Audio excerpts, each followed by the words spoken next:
तो देखिए आगे का एजेंडा की शुरुआत करते हैं। देश का एजेंडा तय करने वाली मीटिंग नीति आयोग की यानी गवर्निंग काउंसिल की बैठक शुरू हो गई है, जिसकी अध्यक्षता पीएम मोदी कर रहे हैं। गैर बीजेपी शासित राज्यों के कुछ मुख्यमंत्री इस मीटिंग का बहिष्कार कर रहे हैं, लेकिन ममता बनर्जी इस मीटिंग में शामिल होने पहुंच गई हैं।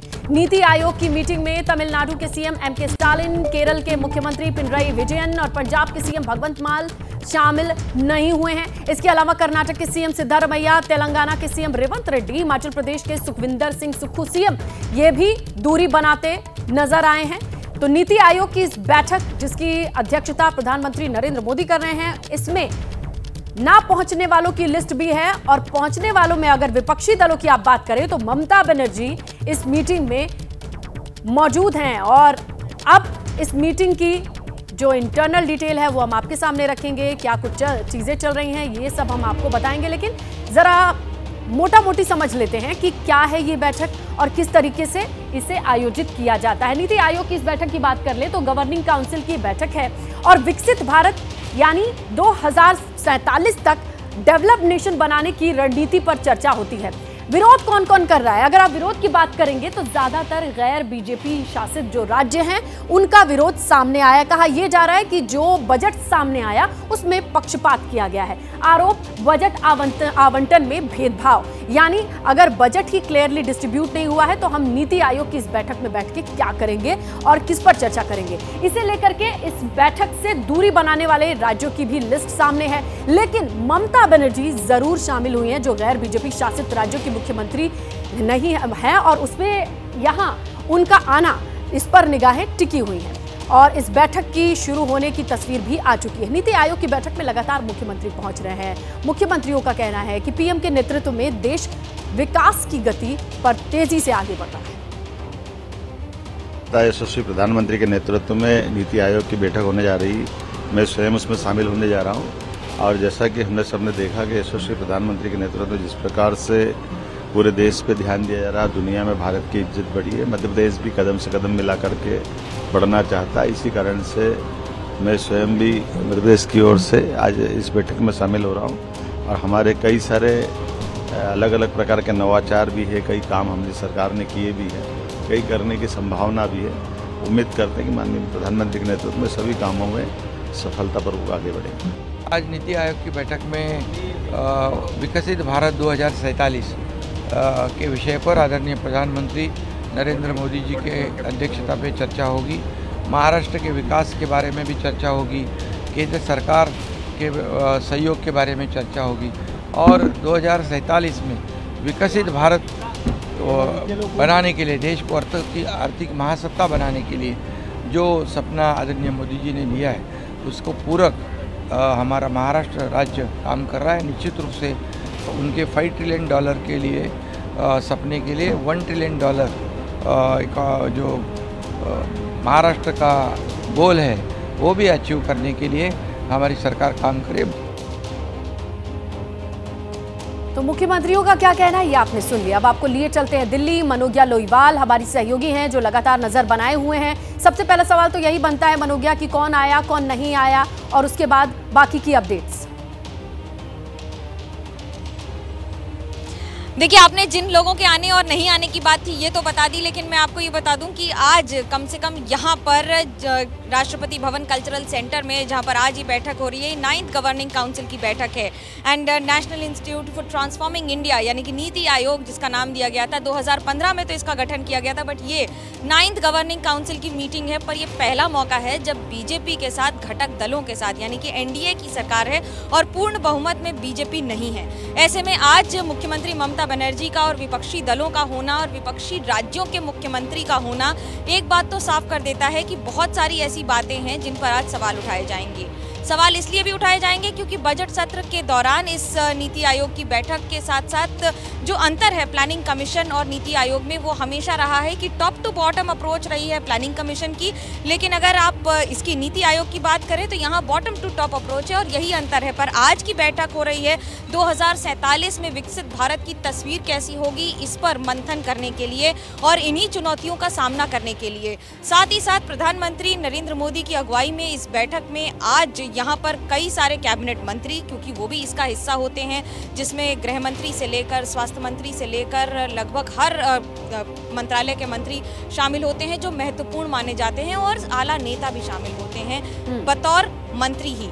आज जो विपक्ष के मुख्यमंत्री हैं उनमें ममता बनर्जी सबसे मुख्य हैं, क्योंकि वो मुखर तौर पर अपनी बात रखती रही हैं, लेकिन राज्यों के मुख्यमंत्रियों में मोहन यादव या मध्य प्रदेश से, या फिर एक नाथ शिंदे हो महाराष्ट्र से, जहां पर और इस समय ये बहुत अहम है कि आज ममता बनर्जी इस मीटिंग में है और वो कह रही हैं कि योजना आयोग की बातें कर रही हैं, लेकिन नीति आयोग की मीटिंग में है। किस तरीके की अपडेट्स आती है आपके जरिए हम दर्शकों तक जरूर पहुंचाएंगे। शुक्रिया मनोज्ञा जानकारी के लिए। और देखिए, नीति आयोग की बैठक में पश्चिम बंगाल की मुख्यमंत्री ममता बनर्जी हिस्सा ले रही हैं और इसके चर्चे हैं। बैठक में हिस्सा लेने से पहले उन्होंने नीति आयोग संस्था पर सवाल उठा दिए और कहा कि नीति आयोग को ही खत्म कर देना चाहिए और फिर से 2015 से पहले जो योजना आयोग हुआ करती थी उसे वापस ले आना चाहिए। तो ममता बनर्जी इस बयान के साथ एंटर करी हैं इस मीटिंग के लिए हिस्सा बनने से पहले। Stop this Niti Aayog. They don't have any financial implication. They cannot do anything. Only to convene a meeting within a year to show their face. Please bring planning commission again. And it is the plan. It was the plan of Netaji Subhash Chandra Bose. And since independence, this planning commission works a lot for the country and for the state also. तो ममता ये कह रही है कि नीति आयोग ही खत्म हो। इस पर बीजेपी ने पलटवार किया है। बीजेपी के नेता शुभेंदु अधिकारी ने कहा, अगर ममता को नीति आयोग पर भरोसा ही नहीं है तो इस बैठक में क्यों ही जा रही है। ममता बनर्जी ने बार बार बताई प्लानिंग कमीशन बीजेपी हटा दिया। नीति आयोग को नहीं मानता हूँ और नीति आयोग को नहीं मानता है। मीटिंग के किस लिए जा रहा है, किस लिए जा रहा है, मुद्दा क्या है? बंगाल को बर्बाद कर दिया, एक्सटर्नल अफेयर्स का मामला में इंटरफेयर कर रहा है, यहाँ सिमी पीएफआई को देकर बंगाल को पाकिस्तान बनाने का काम कर रहा है, हिंदू पलायन हो रहा है, डेमोग्राफी चेंज हो रहा है। ममता बनर्जी बंगाल को, पश्चिम बंगाल को देश से अलग करने का कोशिश कर रहा है। हम लोग इसको रोकेगा। तो देखिए, नीति आयोग की बैठक को लेकर के एक और बड़ी खबर आपको बताएं, जहां नीति आयोग की बैठक के बाद बीजेपी की बैठक होनी है। बीजेपी शासित राज्यों के मुख्यमंत्री इस बैठक का हिस्सा होंगे। बीजेपी शासित राज्यों के उप मुख्यमंत्री भी इसमें शामिल होंगे।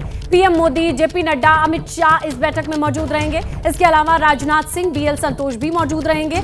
मुख्यमंत्रियों के सामने एक प्रेजेंटेशन दिया जाएगा जिसमें केंद्र सरकार की नीतियों को लेकर चर्चा होनी है। केंद्र सरकार की योजनाओं को राज्यों में जमीन पर कैसे उतारा जाए, इसे लेकर के बातचीत होगी। लोकसभा चुनाव में आशा से कम सीट आने पर फीडबैक और आने वाले विधानसभा चुनाव में लेकर ठीक से कैसे तमाम योजनाओं को एग्जीक्यूट किया जाए, इसे लेकर के सुझाव लिया जाएगा। चलिए हम रुक करते हैं हमारे सहयोगी नीरज पांडे का और समझने की कोशिश करते हैं कि ये बीजेपी की जो इंटरनल मीटिंग होने वाली है नीरज, इसे लेकर के किस तरीके की जानकारी आ रही है, क्योंकि नीति आयोग की बैठक में तो ऑलरेडी विकसित भारत के खाका को कैसे जमीन पर उतारा जाए इस पर चर्चा होनी है। उससे इतर इस मीटिंग में क्या अलग होने वाला है? देखिए, दोनों बैठकों का महत्व अलग है। नीति आयोग की बैठक गवर्निंग काउंसिल की बैठक है। इसमें नीति निर्धारित होती है कि देश के जो सभी राज्य हैं, केंद्र शासित प्रदेश हैं, उनमें उनको लेकर सरकार की क्या नीतियां होनी चाहिए और क्या इंप्लीमेंट होना चाहिए, ये सारी बातें होती हैं। हर राज्य अपना प्रपोजल सबमिट करता है, हर राज्य अपनी ज़रूरतों के बारे में बताता है, हर राज्य अपने उनको क्या चाहिए केंद्र सरकार से उसके बारे में बताता है, और केंद्र सरकार की क्या नीति है राज्यों को लेकर, बजट आवंटन को लेकर, राज्यों में काम को लेकर, वो सारी बातें नीति आयोग की बैठक में होती है। तो वो गवर्निंग काउंसिल की बैठक हो गई। अब आपने बात की भारतीय जनता पार्टी की बैठक, तो भारतीय जनता पार्टी की बैठक है ये, और भारतीय जनता पार्टी के जो शीर्ष नेता हैं नरेंद्र मोदी, बतौर प्रधानमंत्री नहीं बल्कि भारतीय जनता पार्टी के शीर्ष नेता के रूप में वहां पे जाने वाले हैं, और भाजपा के सभी जो भाजपा शासित राज्यों के आपसे अपडेट ले रही है। दूसरी बड़ी खबर है वो लोकसभा चुनाव के बाद यूपी से जुड़ी है। यूपी बीजेपी में लगातार खींचतान चल रही है। पिछले दिनों लखनऊ में सीएम योगी ने मंडल स्तर पर समीक्षा बैठक की और यहां से जो बड़ी खबर निकल के आई वो ये है। बड़ी खबर यह है कि इस बैठक में 5 मंडल में 5 बड़े नेता गैर हाजिर रहे। दोनों डिप्टी सीएम के अलावा सरकार में सहयोगी दलों के नेता भी इस बैठक से गायब रहे। सुहेल देव भारतीय समाज पार्टी के मुखिया और कैबिनेट मंत्री ओम प्रकाश राजभर आजमगढ़ मंडल की बैठक में नहीं आए। गोरखपुर मंडल की बैठक में कैबिनेट मंत्री और निषाद पार्टी के मुखिया संजय निषाद नहीं आए। मिर्जापुर मंडल की बैठक में यूपी सरकार में मंत्री आशीष पटेल और केंद्रीय मंत्री अनुप्रिया पटेल दोनों के दोनों नहीं पहुंचे। सीधा हम बाकी पर्दे के पीछे क्या चल रहा है समझने की कोशिश करते हैं। अभिषेक उपाध्याय हमारे सहयोगी फोन लाइन पर मौजूद हैं। अभिषेक, ये एक ऐसी मंडल स्तर की बैठक जहां पे टॉप जो नेता हैं, जिनकी जवाबदेही तय की जाती होगी, जिनके ऊपर इतना सारा दारोमदार होता होगा, किस तरीके की समीक्षा इनके बगैर हो गई? स्नेहलता, ये बीजेपी के भीतर की जो स्थिति है इस समय यूपी बीजेपी की स्तर की, ये उसकी जीती जागती तस्वीर है। बीजेपी के अंदर जो आंतरिक घमासान मचा हुआ है, बीजेपी के अंदर और बीजेपी के सहयोगियों, ये और जो असंतोष है, ये उसी का साक्षात उदाहरण है। आप सोचिए, दोनों डिप्टी सीएम नहीं आए और उसकी प्रयागराज मंडल की बैठक होगी, लखनऊ मंडल की बैठक होगी, और इसके अलावा मिर्जापुर मंडल की बैठक करने सीएम योगी आदित्यनाथ मिर्जापुर जाते हैं, वहां पर अपना दल के अनुप्रिया पटेल और आशीष पटेल नहीं आते हैं। वो गोरखपुर जाते हैं, वहां संजय निषाद नहीं जाते हैं, और इसके अलावा वो आजमगढ़ जाते हैं, वहां ओम प्रकाश राजभर नहीं रहते हैं। और जबकि सबको इन्फॉर्म किया गया था कि समीक्षा बैठक है, आपको रहना है, उसके बाद भी ये नेता वहां पर मौजूद नहीं थे। हालांकि ओम प्रकाश राजभर कहना है उन्होंने पहले से इन्फॉर्म कर दिया था, लेकिन ना मौजूद रहना अपने आप में एक बड़ी कहानी बयां करता है। और वो कहानी वही है कि अंदर अंदर जो असंतोष है, जो अविश्वास है, और जो आपस में जो तलवारें खिंची हुई हैं, ये उसका एक तरह से प्रतीक है। मिलता बिल्कुल अभिषेक, और बड़ी बात यह है कि अगर इस बैठक में नहीं साथ है तो हैं कहां, किसके साथ हैं? इस पर भी सवाल उठता है। लोगों के जहन में तमाम बातें चल रही हैं। उत्तर प्रदेश के सियासी हलचल पर आप नजर बना के रखिएगा। अभिषेक, शुक्रिया तमाम जानकारी के लिए। और देखिए, यूपी में आखिर चल क्या रहा है, ये तमाम चीजें इस पर नजर बनी हुई है। वक्त एक छोटे से ब्रेक का है, आप बने रहें एबीपी न्यूज के साथ। लेकिन उससे पहले बड़ी खबर, योगी बनाम केशव पाठक की लड़ाई अब और तेज हो गई है। कैसे? दिल्ली दरबार तक इसकी सियासी गूंज सुनाई दे रही है। यूपी में पार्टी के भीतर मचे घमासान के बीच दिल्ली में सीएम योगी और बीजेपी के राष्ट्रीय संगठन महामंत्री बीएल संतोष में बड़ी मुलाकात हुई है। शुक्रवार की रात को यूपी सदन में यह मीटिंग हुई, जिसमें राजनीतिक हालात और यूपी में आने वाले 10 सीटों पर उपचुनाव की चर्चा हुई है। यह इस वक्त की बड़ी खबर है। दोनों डिप्टी सीएम भी मौजूद रहे दिल्ली में, लेकिन बीएल संतोष से मुख्यमंत्री योगी आदित्यनाथ की मुलाकात, और आज भी मुलाकातों का सिलसिला रहेगा।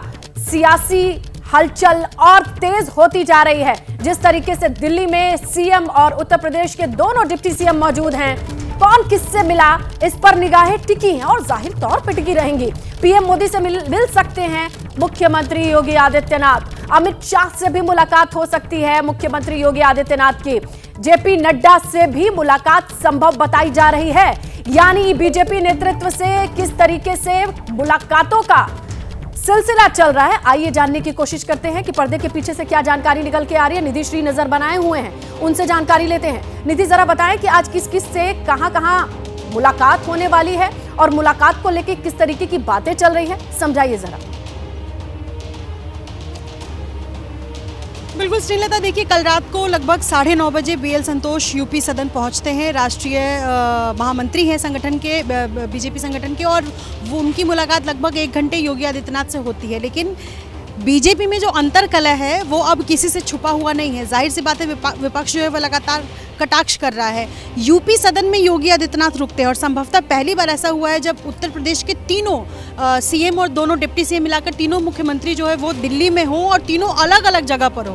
क्योंकि कल दिन में केशव प्रसाद मौर्य यूपी सदन पहुंचते हैं, लेकिन शाम में जैसे ही योगी पहुंचते हैं, केशव प्रसाद मौर्य यहाँ से निकल जाते हैं और तीनों अलग अलग जगह पर रुके हुए। आज भी ब्रजेश पाठक के दिल्ली में होने की खबर है, लेकिन वो कहाँ है ये किसी को साफ पता नहीं। और संभव है कि आज शाम में जब 5 बजे बीजेपी शासित राज्यों के मुख्यमंत्रियों की जब बैठक होगी, उसके बाद यूपी को लेकर चर्चा हो, क्योंकि उत्तर प्रदेश में जो पिछले कई हफ्तों से चल रहा है वो किसी से छुपा हुआ नहीं है। और ऐसे में भूपेंद्र चौधरी ये दावा जरूर कर रहे हैं कि उत्तर प्रदेश में सीएम नहीं बदला जाएगा। तो क्या इस पर सभी राजी हैं? क्या सबका कहना है? तमाम मुद्दों पर चर्चा आज शाम में होगी। लेकिन आज गहमा गहमी के बीच आज की ये पहली तस्वीर सामने आएगी जब तीनों क्या एक साथ बैठते हैं और क्या शीर्ष नेतृत्व से बातचीत होती है। क्या उत्तर प्रदेश भवन में सिर्फ मुख्यमंत्री योगी आदित्यनाथ हैं, उनके आने के साथ ही केशव प्रसाद और ब्रजेश पाठक कहाँ चले गए ये भी नहीं पता है। ये भी अपने आप में अहम चीज है कि तीनों एक साथ एक जगह पे रुके तक नहीं। अब देखते हैं क्या होता है आगे।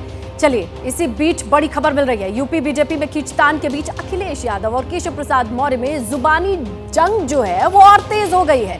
एक दूसरे पर वार पलटवार और तेज। इतना भ्रष्टाचार होगा उसमें पता ही नहीं। ये तो कुछ खुल रहे हैं, और ये खुल इसलिए रहे हैं कि कुछ लोग मोहरा बन गए हैं। वो मोहरा हैं, दिल्ली के वाईफाई के वो पासवर्ड हैं। आप समझ गए हो कौन मोहरा है? सुनने में आया कि मौर्य जी मोहरा हैं,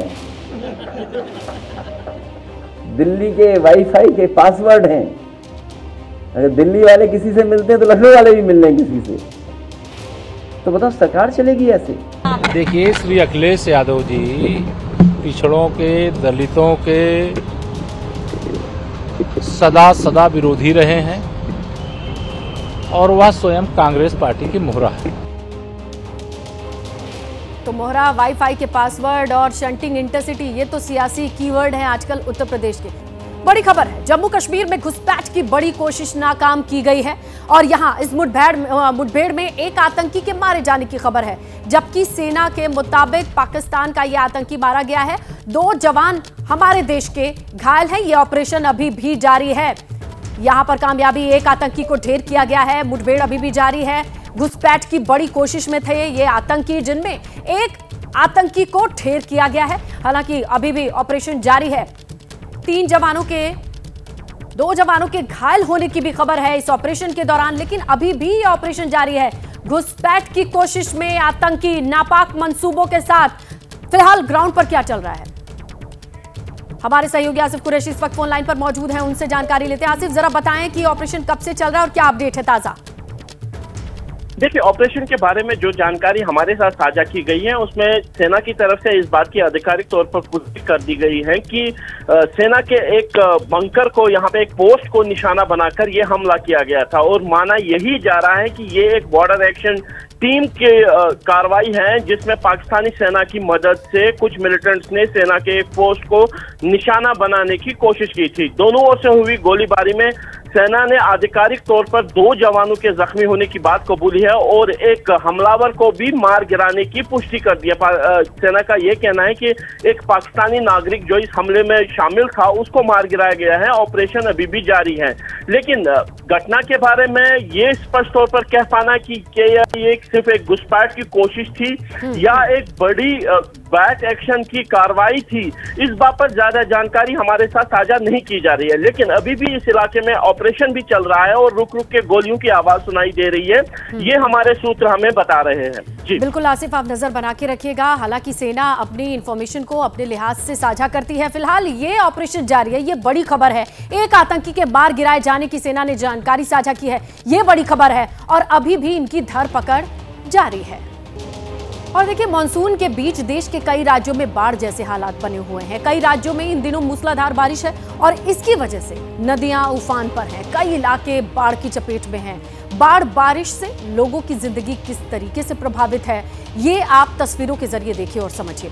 यूपी हो या उत्तराखंड, आसमानी सितम ने कहर बरपा रखा हो। राजस्थान, मध्य प्रदेश, छत्तीसगढ़, साथ में गुजरात की तस्वीरें भी डराने वाली हैं। और बाढ़ बारिश से किस तरीके की तबाही का मंजर है, आप इन तस्वीरों से सिर्फ अंदाजा लगा सकते हैं, क्योंकि कहीं रातों रात पानी आ गया, कहीं बाढ़ में बांध के वजह से बाढ़ का पानी आया। और कुल मिलाकर के मौसम विभाग से कहीं रेड अलर्ट तो कहीं ऑरेंज अलर्ट की जो चेतावनी है, लोगों को कहीं से राहत देती नजर नहीं आ रही है, क्योंकि जितना पानी है उससे तो डील कर ही रहे हैं। इसके साथ ही मौसम विभाग और बारिश का अनुमान बता रहा है। ऐसे में लोगों की जान आफत में है। इसी बीच बड़ी खबर क्या है, अगर आप बात करें मुंबई की, तो मुंबई में 3 मंजिला इमारत गिरी है। कई लोगों के फंसे होने की आशंका जताई जा रही है। फंसे लोगों को निकालने के लिए रेस्क्यू का काम जारी है। एनडीआरएफ, मुंबई पुलिस और फायर डिपार्टमेंट की टीम, नगर पालिका की टीम मौके पर है और लोगों को रेस्क्यू करने में जुटी हुई है। तो एक इमारत के गिरने की यह तस्वीर और यहां से लोगों को बचाने की जद्दोजहद। मुंबई के सीबीडी बेलापुर में स्थित ये 3 मंजिला इमारत ढह गई। इस इमारत का नाम इंदिरा निवास बताया जाता है। फिलहाल राहत और बचाव का काम चल रहा है। हमारे साथ एनडीआरएफ के अधिकारी सुशांत जी हैं, उनसे हम बात करेंगे। सर, ये हादसा कब हुआ, क्या पूरी जानकारी? नमस्कार, मैं एनडीआर टीम का टीम कमांडर सुशांत कुमार सेठी 5th बटालियन एनडीआरएफ से हूँ। मेरे को खबर मिली थी जो डिस्ट्रिक्ट अधिकारी द्वारा, जो G+3 का एक बिल्डिंग है और वो कोलैप्स हुआ है और जिससे 3 से 4 पर्सन जो है ट्रैप होने का शंका है। तो फिर हमने मेरा टीम लेके मैं वहाँ से मार्च कर लिया था थाने से, और मैं 20 मिनट के अंदर यहाँ पे पहुँच गया था। और उसके बाद पता चला कि जो अपना फायर ब्रिगेड है उनके द्वारा 2 विक्टिम को निकाल चुके हैं और ये विक्टिम अभी सस्पेक्टेड है कि फंसने का। तो इसीलिए अभी मेरा टीम के द्वारा यहाँ आने के बाद मैं अपना रेस्क्यू उधर सर्च किया गया पहले। उसके बाद मैं अपना डॉग स्क्वाड है जो कि ट्रेंड है इसके लिए कि जो लाइव विक्टिम कहीं खराब होते हैं उनको सर्च करने के लिए उनके द्वारा सर्च किया गया।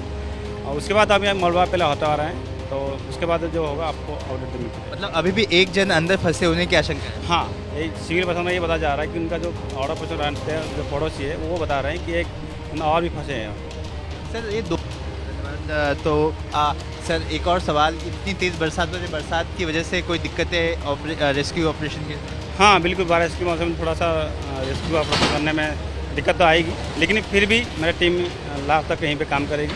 और हम यही उम्मीद करेंगे, भगवान सबको प्रेयर करेंगे कि जो मिसिंग व्यक्ति है वो जिंदा और सही सलामत हो और हम उनको जिंदा निकाल पाए। ये दुआ हम भी करते हैं कि जो अंदर फंसा है उसे सही सलामत आप रेस्क्यू कर पाए। तो आप सुन रहे थे एनडीआरएफ को। अब लगातार राहत बचाव का काम चल रहा है। लोकल जो फायर ब्रिगेड की टीम है उन्होंने 2 लोगों को रेस्क्यू कर लिया था, लेकिन अभी भी एक शख्स मिसिंग है जिसकी तलाश की जा रही है। एनडीआरएफ ने बताया कि हम पहले जेसीबी की मदद से जो मलबा है ऊपर का हिस्सा है उसे निकालने की कोशिश कर रहे हैं और इसे निकालने के बाद फिर दोबारा से बारीकी से इस पूरे इलाके की जांच की जाएगी और ये पता लगाया जाएगा कि जो मिसिंग है वो कहाँ है और फिर उसे सही सलामत बाहर निकालने की पूरी कोशिश की जाएगी।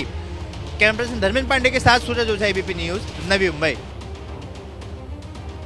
आइए इसी खबर पर आपको ग्राउंड पर लिए चलते हैं। नवी मुंबई से हमारे सहयोगी सूरज ओझा जुड़ चुके हैं। सूरज, जिस एक शख्स की बात की जा रही है, जिसके फंसे होने की आशंका जताई जा रही है, क्या उसे रेस्क्यू किया गया? क्या अपडेट है इस पर? स्नेहलता, मैं आपको बता दूं कि पहले एक शख्स का नाम सामने आया था कि एक शख्स मिसिंग है और वो अंदर फंसा हुआ हो सकता है, लेकिन अब 2 शख्स की जानकारी आ रही है कि 2 लोग अंदर फंसे हो सकते हैं। मैं आपको दिखा दूं कि लगातार देखिए उस शख्स को बाहर निकालने की कोशिश की जा रही है। मैं आपको दिखा दूं जहां पर ये फिलहाल जेसीबी मलबा हटा रही है, वहीं पर एक शख्स का पैर दिखाई दिया था और जिसके बाद से एनडीआरएफ और फायर ब्रिगेड के साथ साथ जो म्युनिसिपल कॉर्पोरेशन के लोग हैं वो भी यहाँ पर मौजूद हैं और किसी तरह से मलबा हटाकर उस शख्स को सुरक्षित बाहर निकालने की पूरी कोशिश की जा रही है प्रशासन की तरफ से। लेकिन आपको बता दें कि ये भी बताया जा रहा है कि वो जिसका पैर दिखाई दिया था कुछ समय पहले उसका कोई रिस्पांस नहीं आ रहा था, लेकिन अभी भी इनके मन में ये पॉजिटिविटी है कि वो सुरक्षित हो। और मैं आपको इस तरफ भी दिखा दूं, देखिए यहाँ पे पुलिस का बंदोबस्त लगाया गया है ताकि एक्स्ट्रा क्राउड यहाँ पर इकट्ठा ना हो जाए। एम्बुलेंस तैयार है, जैसे ही उस शख्स को मलबे से बाहर निकाला जाएगा इस एम्बुलेंस के जरिए वाशी के अस्पताल में ले जाया जाएगा जहां पर उसका इलाज कराया जाएगा। देखिए आपको बता दें कि अब तक 2 लोगों को रेस्क्यू किया जा चुका है। सूरज, आप नजर बना के रखिएगा, बहुत क्रिटिकल कंडीशन है। मलबे में किसी एक शख्स के जिंदा होने की उम्मीद है और उसे बाहर निकालने की किस तरीके से कोशिश की जा रही है इसकी तस्वीरें आप देख रहे थे। और देखिए बाढ़ बारिश से कितना नुकसान हुआ और कहां कौन से क्षेत्र खतरे के जद में है इसकी पूरी जानकारी आप तक पहुंचाएं। लेकिन उत्तराखंड के टिहरी जिले के घनसाली के बूढ़ा केदार क्षेत्र में 2 दिन से लगातार बारिश हो रही है और बारिश का कहर क्या है ये देखिए। सीमांत तोली गांव में देर रात भारी बारिश के चलते एक मकान में मलबा दाखिल हुआ और हादसे में मां बेटी की मौत की खबर मिल रही है। तो मलबे की जद में एक मकान आया और उससे नुकसान जान और माल दोनों का हुआ है। ये देखिए भयानक तस्वीरें आप देख रहे हैं। एक मकान जो चंद सेकंड पहले स्क्रीन पर आप देख रहे थे फ्रेम में था, वो धुआं होकर के मलबे में बदल गया। और बड़ी खबर यह है कि एक मां और बेटी 2 जिंदगी के खत्म होने की खबर मिली है, जहां मलबे की जद में एक मकान आया और यहां नुकसान जान माल दोनों का हुआ। किस तरीके से मलबे के साथ ये बहता सैलाब आपको दिखाई दे रहा है, अंदाजा लगाइए कि ये जहां से गुजर रहा है चीजों को जमींदोज कर दे रहा है। नुकसान इतना कि कल की अपडेट 2 लोगों की मौत हुई है। घर में मलबे से नुकसान, पूरा मकान, ये देखिए आप, 1 सेकंड नहीं लगा कि ये इस तरीके से मलबे और पानी में बदल गया। आसपास के खड़े लोग पलक झपकते ही इस पूरे मंजर को देख रहे हैं, जहां बारिश और बारिश के बाद नदियों का ऐसा प्रवाह कि इसके रास्ते में जो चीजें आई वो सिर्फ मलबे में बदलती चली गईं।